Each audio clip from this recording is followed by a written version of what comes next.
ఈరోజు దేవుని వాగ్దానం. ఆనాడు మీరు నన్ను ఏమీయూ అడగరు, నేను మీతో నిశ్చయముగా చెప్పునదేమనా, మీరు తండ్రిని నా పేరట ఏమి అడిగినను ఆయన మీకు అనుగ్రహించును. యోహాను సువార్త 16వ అధ్యాయం 23వ వచనం. ఈ వాక్యం మనకు ఏం చెబుతున్నదంటే, ప్రియమైన వారలారా, మనము చాలాసార్లు మన సమస్యలతో మనుషుల దగ్గరకు పరిగెత్తుతాము.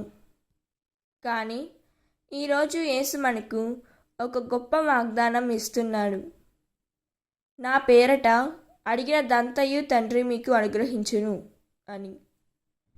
మన ప్రార్థనలు చిన్నవైనా, కన్నీళ్లతో నిండినవైనా, యేసునామములో చేసిన ప్రతి ప్రార్థన పరలోక తండ్రికి చేరుతోంది. కాబట్టి భయపడకండి. ఆలస్యం అయినా దేవుడు మౌనంగా లేడు.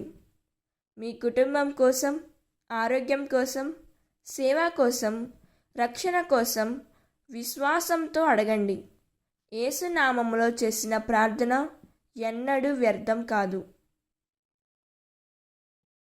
దేవుడు ఈ వాక్యం వింటున్న ప్రతి ఒక్కరిని దీవించునుగాక. ప్రార్థన. మా ప్రియమైన పరలోక తండ్రి, నీ కుమారుడైన యేసుక్రీస్తు నామములో మేము నీ సన్నిధికి వచ్చుచున్నాము ప్రభువా. మా హృదయ భారములను, మా అవసరములను నీ చేతుల్లో ఉంచుతున్నాము. మా ప్రార్థనలు వినుము.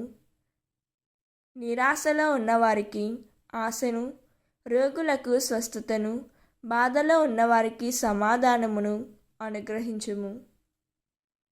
ప్రభువా, యేసునామములు అడిగిన ప్రతి మనవి నీ చిత్త ప్రకారము నెరవేర్చుము. మా విశ్వాసం తగ్గిపోకుండా కాపాడుము తండ్రి. యేసుక్రీస్తు మహిమగల నామములో ప్రార్థించుచున్నాము తండ్రి. ఆమేన్. God bless you.